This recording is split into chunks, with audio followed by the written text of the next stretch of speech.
अस्सलाम वालेकुम नाजरीन, प्रोग्राम रेडियो के सितारे के साथ आपकी मेज़बान अंबर सना यहाँ पर मौजूद। उम्मीद करती हूँ बिल्कुल ठीक ठाक होंगे, खैरियत के साथ होंगे और ज़िंदगी में कुछ अच्छा, बेहतर और बेहतरीन करने की कोशिश में रवा दवा होंगे। दुआ है रब्बुल इज़्ज़त से अल्लाह पाक आपकी तमाम कोशिशों में आपको बिल्कुल कामयाबी अता फरमाए। जनाब, प्रोग्राम रेडियो के सितारे यहाँ पर हम हमेशा से मद्दू करते हैं दो ऐसी सेलिब्रिटीज़ को जिनका ताल्लुक आवाज़ की दुनिया से है, जिन्हें आप सुन रहे होते हैं। लेकिन फॉर्चुनेटली या अनफॉर्चुनेटली आज हमारे पास सिंगल गेस्ट हैं और किसी इमरजेंसी की बुनियाद पर हमारी जो दूसरी फीमेल गेस्ट थी वो नहीं आ सकी, तो लिहाजा काम कभी रुकता नहीं है। और जो लोग शेड्यूल का ख्याल करते हैं, पंक्चुअलिटी का ख्याल करते हैं, कमिटमेंट का ख्याल करते हैं, डेफिनेटली फिर हम उनको किसी भी तरीके से मना नहीं कर सकते या इग्नोर नहीं कर सकते। हमारे साथ आज इम्तियाज़ साहब मौजूद हैं और बेहतरीन एक सेलिब्रिटी हैं, ब्रॉडकास्टर हैं, बड़ा अच्छा शो करते हैं और इनकी सबसे नुमाया खूबी ये है कि ये बेसिकली सिंधी रीजन से इनका ताल्लुक है और सिंधी बेस्ड शो करते हैं, बड़ा कमाल करते हैं, बहुत अच्छी सिंधी बोलते हैं और बड़ा ही कमाल करते हैं। ये क्या कमाल करते हैं, कैसे करते हैं, इनका सबसे पहले करते हैं तारुफ और करते हैं इनको वेलकम। अस्सलाम वालेकुम। वालेकुम अस्सलाम। कैसे हैं सर आप? खैरियत से हैं? बिल्कुल ठीक ठाक। सबसे पहले बहुत बहुत शुक्रिया, आपने वक्त दिया अपना। जी, आपका और आपके टीवी चैनल वेनस मैनेजमेंट का मैं बहुत मशकूर हूँ जिन्होंने मुझे यहाँ पर बुलाया और यहाँ पर अपने ख्यालात पेश करने का मौका दिया। Thank you. You always welcome. अच्छा, बेसिकली होता ये है कि हमारे पास दो गेस्ट होते हैं तो हम सवालात जो हैं वो डिस्ट्रीब्यूट हो रहे होते हैं। आपके पास बहुत टाइम है, आप जो भी हम ये मेरा लक है या आपका लक है। यूजुअली होता ये है कि अगर दो लोग होते हैं तो इनकी कंपैटिबिलिटी भी बन जाती है, तो थोड़ा सा मजा भी आ रहा होता है। अच्छा, आपसे मैं ये सबसे जो बुनियादी सवाल मैं हर अपने गेस्ट से करती हूँ कि आपकी लाइफ में रेडियो का इंतखाब आपने क्यों किया? जी सना, मैं सबसे पहले तो मैं ये बताना चाहूँगा कि 7th क्लास में मैं पढ़ता था, मुझे पता चला कि मेरी आवाज़ माशाल्लाह बहुत अच्छी आवाज़ है। कैसे पता चला? यूँ पता चला कि मैं कंपेयरिंग कर रहा था स्कूल के अंदर। स्कूल के दौरान मुख्तलिफ एक्टिविटीज़ करने का मुझे बहुत शौक रहा बचपन से ही। हालांकि मेरे अब्बू और अम्मी मना करती थी कि ये आप क्या शरारत कर रहे हैं, क्या कर रहे हैं, आपने पढ़ाई पे ध्यान देना है। तो एक अल्लाह की तरफ से आपको कोई देन दी हुई होती है, तो मैं समझता हूँ चाह कर भी आप उसको निचले लेवल पे या अंदर में थमा नहीं सकते। वो एक ना एक दिन जरूर दिखती है, नजर आती है, बंदे को खुद फील होता है। सही। तो फॉर्चुनेटली एक दिन ऐसा आया कि वहाँ पे एक कल्चरल प्रोग्राम था जिसमें मुझे हिस्सा मिला। बल्कि मैंने खुद रिक्वेस्ट की टीचर से, मैंने बोला मुझे कंपेयरिंग के लिए मुझे चांस दिया जाए। बेशक आप मुझसे डेमो लें, कोई टेंशन नहीं है, मैं डेमो देने के लिए तैयार हूँ, लेकिन मुझे चांस दिया जाए। तो मेरे ऊपर जोर इसरार में उन्होंने मुझे एक चांस दिया। मैं अल्हम्दुलिल्लाह बहुत अच्छे नंबरों में मैं कामयाब हो गया और मेरी कामयाबी की तरफ मैं सोच रहा था कि ये मेरा एक पहला कदम है। सही। तो अल्हम्दुलिल्लाह मैं जैसे ही घर पहुंचा तो मैंने अम्मी को सबसे पहले बताया कि अल्हम्दुलिल्लाह मैं ऑडिशन में पास हो गया हूँ और आज जो है मेरी जर्नी स्टार्ट हो गई है अल्हम्दुलिल्लाह। तो वो सुनकर एक जरा परेशान भी हुई और नाराजगी का इजहार तो किया। लेकिन जब नाराजगी समझ में आती है, परेशानी कैसी? नहीं, परेशान इसलिए हुई कि वाकई ये बचपन से जब से कहता आ रहा है कि मैंने ये करना है और आज ये कर गुजरे आखिर। सही। तो क्योंकि वो डांटती भी थी, अब्बू भी डांटते थे कि ये चीज नहीं करनी, और करके मैं वापस आ गया, फिर अचानक बताया तो वो परेशान। यानी यहाँ कहना ये गलत नहीं होगा, ये कहना गलत नहीं होगा कि फैमिली की तरफ से सो फार कोई सपोर्ट नहीं रही। जी नहीं रही इस फील्ड के हवाले से। लेकिन आगे का किस्सा कुछ और है। जी। जैसे ही अल्हम्दुलिल्लाह मेरा वो प्रोग्राम गुजरा और तस्वीरें आई और दोस्तों ने बताया, टीचर्स ने बताया कि बहुत अच्छी कंपेयरिंग की है, बड़ी अच्छी आवाज़ है, अल्लाह ताला ने इनको नवाजा है आवाज़ से। तो फिर मेरे पेरेंट्स के जहन में ये बात आई कि शायद ये कुछ कर सकते हैं। उसके बाद में मैं कंटिन्यूसली मेहनत करता रहा अल्हम्दुलिल्लाह। फिर मैंने दाऊद यूनिवर्सिटी ऑफ इंजीनियरिंग के अंदर एडमिशन हो गया। ग्रेट। उसके बाद में स्टडीज के साथ साथ रेडियो पे भी और टीवी चैनल्स के साथ काम करना स्टार्ट हुआ। अल्हम्दुलिल्लाह मैं बड़ा सेटिस्फाई हूँ और अल्लाह पाक की बड़ी मेहरबानी है और नवाजिश है कि मुझे इतनी खूबसूरत आवाज़ से नवाजा है। मैं कहता हूँ बहुत सारे लोग हैं इस दुनिया के अंदर जो कि चाहते हैं हमें स्क्रीन का मौका मिले, बोलने का मौका मिले, काश हमारी आवाज़ अच्छी होती, लेकिन मैं उनमें से ख़ास बंदों में से हूँ कि अल्हम्दुलिल्लाह मेरी आवाज़ बहुत अच्छी है। और घर में आवाज़ की तारीफ होती है? जी अल्हम्दुलिल्लाह। मैं एक्चुअली पोइट्री करता हूँ और सिंगिंग तो करता नहीं हूँ, लेकिन होस्टिंग के अंदर जो प्रोग्राम्स होते हैं आपको पता है रेडियो के अंदर और उस पे हम मैसेजेस भी आ रहे होते हैं, कॉल्स भी आ रही होती हैं, इनबॉक्सेस भी आ रहे होते हैं, बहुत अच्छा रिस्पॉन्स आता है और बहुत अच्छा मैं कहता हूँ कि रिस्पॉन्स आने की वजह से मेरा और दिल चाहता है कि मैं और बढ़ चढ़ कर हिस्सा लूँ और मेहनत करके आगे एक अच्छी क्वालिटी दूं। एक मोटिवेशन मिलती है ना, अगर आप जो काम कर रहे होते हैं अप्रिसिएशन मिलती है तो आप जितनी आप मेहनत करते हैं वो वसूल हो जाता है। जी बिल्कुल, मैं कहता हूं कि अगर कोई बंदा स्क्रीन पे काम कर रहा है, अगर उसके ऊपर कोई बंदा तंज करने वाला नहीं है, मेरा जो अपना पर्सनल ओपिनियन है, मैं यही कहता हूं कि अगर कोई तंज करने वाला नहीं है तो आप समझ लें कि आप अच्छा काम नहीं कर रहे हैं। अच्छा, क्योंकि तंज वही होता है जब किसी बंदे को कोई तकलीफ होती है कि यार ये मुझसे ज्यादा अच्छा कर रहा है।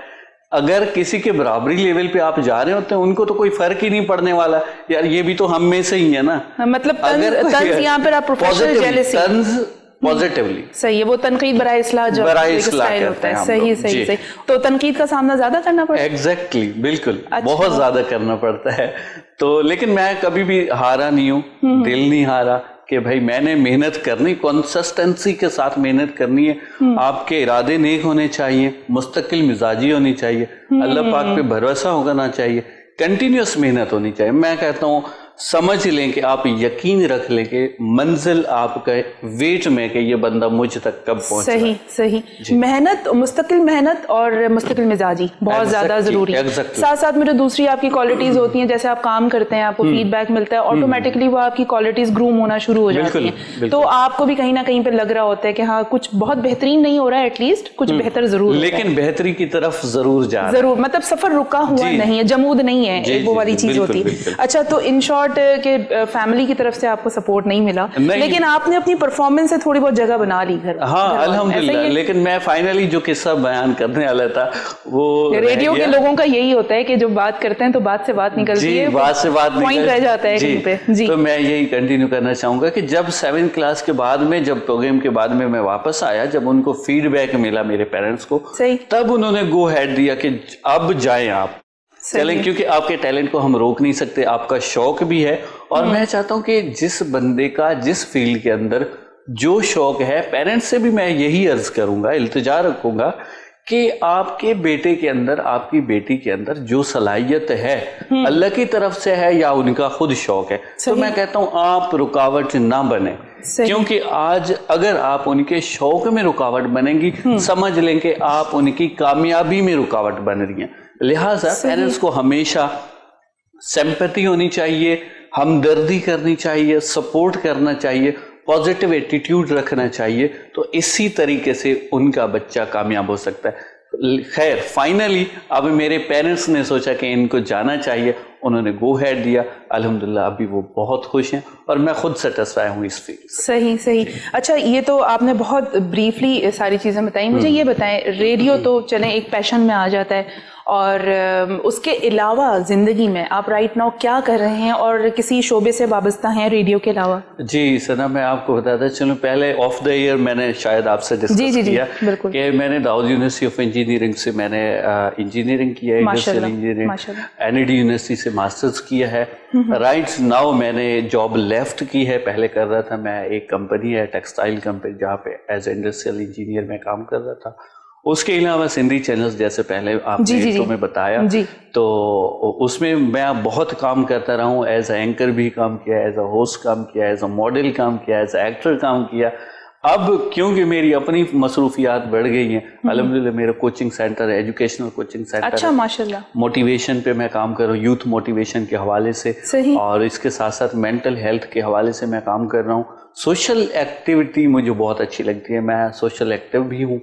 सही। तो इनके साथ साथ क्योंकि टाइम बहुत कम मिलता है, अब अनफॉर्चुनेटली मैं सिंधी चैनल्स पे उन लोगों को इतना टाइम नहीं दे पाता। बेशक वो इसरार करते हैं, वो कहते भी हैं कि प्रोग्राम कर लें आप, क्योंकि पॉजिटिव प्रोग्राम और क्वालिटी वाइज प्रोग्राम करने वाले बंदे अगर आपके चैनल को मिलते हैं, मैं समझता हूँ 4 चांद लग जाते हैं। सही। तो मैं अपने ऊपर कोई फख्र नहीं कर रहा, मैं नाज नहीं कर रहा, लेकिन मैं ये कहना ज़रूर चाहता हूँ कि क्वालिटी एक ऐसी शमा है कि आपके इर्द गिर्द बेशक अंधेरा हो, लेकिन एक जो छोटी सी शम्मा है दूर दूर कहीं ना कहीं आपको नजर जरूर आती है। सही। तो मैं अब उस शम्मा में से अपने आप को समझता हूँ जो दूर है लेकिन नजर आ रही है। आप शम्मा बनना चाहते हैं, परवाना नहीं बनना चाहते। सही है। होता यही है बेसिकली। देखें, जहां तक आपने फख्र की बात की ना, तो वो होना चाहिए। उसमें अगर तकब्बुर आ जाता है या घमंड आ जाता है तो वो फख्र का जो मीनिंग है वो जीरो हो जाता है। सही, तो जो आप कर रहे हैं, जहां पर आप मौजूद हैं, उस पॉइंट ऑफ व्यू से आप बिल्कुल आपको फख्र करना चाहिए। आप अगर सेटिस्फाइड हैं तो फख्र तो बनता है। क्योंकि मैं सिर्फ यही सोचता हूँ, आप भी इस मीडिया फील्ड से, मैं भी मीडिया फील्ड से, इस फील्ड में इतना कंपटीशन है, पॉजिटिव कंपटीशन, बहुत ज्यादा कंपटीशन। हर दूसरा बंदा चाहता है मुझे स्क्रीन का मौका मिले, स्क्रीन का मौका मिले।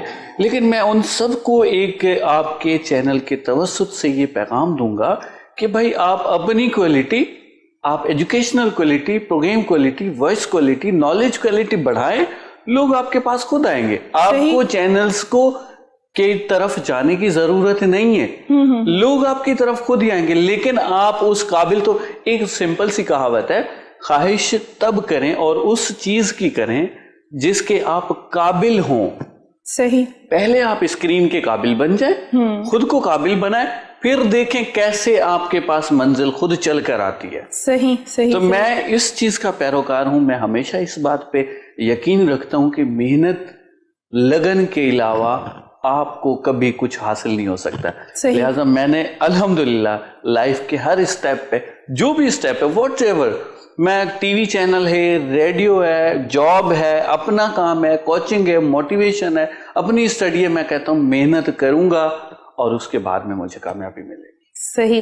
जो मेहनत करने वाले लोग होते हैं ना, एक तो वो ठहरना नहीं जानते, और जो उनका सेटिस्फेक्शन का लेवल है कि जहां पे कोई सामने वाला आपके काम से भले सेटिस्फाइड हो रहा हो, लेकिन कहीं ना कहीं अपना सेटिस्फेक्शन लेवल जो है वो कहीं ना कहीं कोई एक रेशो रह जाता है जहां पे आपको लगता है कि नहीं, ये वाला लेवल अभी क्रॉस करना है। उस पॉइंट ऑफ व्यू से रेडियो की अगर आप इंडस्ट्री देखते हैं, रेडियो के ब्रॉडकास्टर्स को अगर आप देखते हैं, तो जो उनकी मेंटालिटी है, जो उनका लिविंग अप्रोच है लाइफ को गुजारने का, वो आप सुन रहे हैं। और हम गाए बगाए इसी तरीके से तमाम ब्रॉडकास्टर्स को लेकर आते हैं कि रेडियो पर बैठकर सिर्फ बोलना और उनको सुन लेना एक काम नहीं होता है। उसके पीछे अगर आप टेक्निकल पॉइंट ऑफ व्यू से भी देखें तो पूरी इंजीनियरिंग होती है कि किस तरीके से शो कंडक्ट करते हैं। बस जो देखने वाले होते हैं वो सोच रहे हैं शायद ये बैठे हैं स्क्रीन, इसके पीछे कोई मेहनत नहीं है। लेकिन ये तो हमें और हमारी टीम को पता होता है, जो बैकवर्ड पे हमारी टीम काम कर रही होती है, कितनी मेहनत होती है। मैं समझता हूँ, मैं हमेशा ये कहता हूँ कि हम यहाँ पे होस्टिंग या एज अ गेस्ट बैठे होते हैं, लेकिन बैकवर्ड पे हमारे पास जो टीम बैठे होते हैं उनकी बड़ी मेहनत, जो पूरी टेक्निकल टीम, मैं सारी टीम को अप्रिशिएट करता हूँ हमेशा, क्योंकि ये टीम नहीं होगी तो मैं समझता हूँ हम स्क्रीन पे बैठने के काबिल नहीं हो सकते। बिल्कुल, मतलब कोई चीज ऑन ईयर नहीं जा सकती, देखने लायक भी नहीं हो सकती। अच्छा, रेडियो भी आपने बता दिया कि सो फार थोड़ा सा मरहला आपके लिए दुश्वार रहा कि एक वो चीज जो थी फैमिली की तरफ से सपोर्ट ना होना, मैं समझती हूँ बहुत बड़ा पिलर है, बहुत बड़ा पिलर। अगर वो चीज, क्योंकि मैं इससे गुजरा हूँ और मैं इस एहसास को बहुत अच्छे तरीके से समझ सकता हूँ कि अगर आपको सपोर्ट ना मिल रही हो, और ऐसे में अपने शौक को भी दिल में रखना और ऐसे में पेरेंट्स को भी सपोर्ट करना जो है वो बड़ा एक आर्ट हो जाता है। समझ लें ये एक बड़ी जंग है जिसको जीतना ही होता है। इस जंग के ऊपर मजीद बात करेंगे। फिलहाल राइट नाउ टाइम है ब्रेक का। ब्रेक बहुत जरूरी है जी, चलते हैं ब्रेक पे। आपने कहीं नहीं जाना है, रहना हमारे साथ, स्टे विद अस।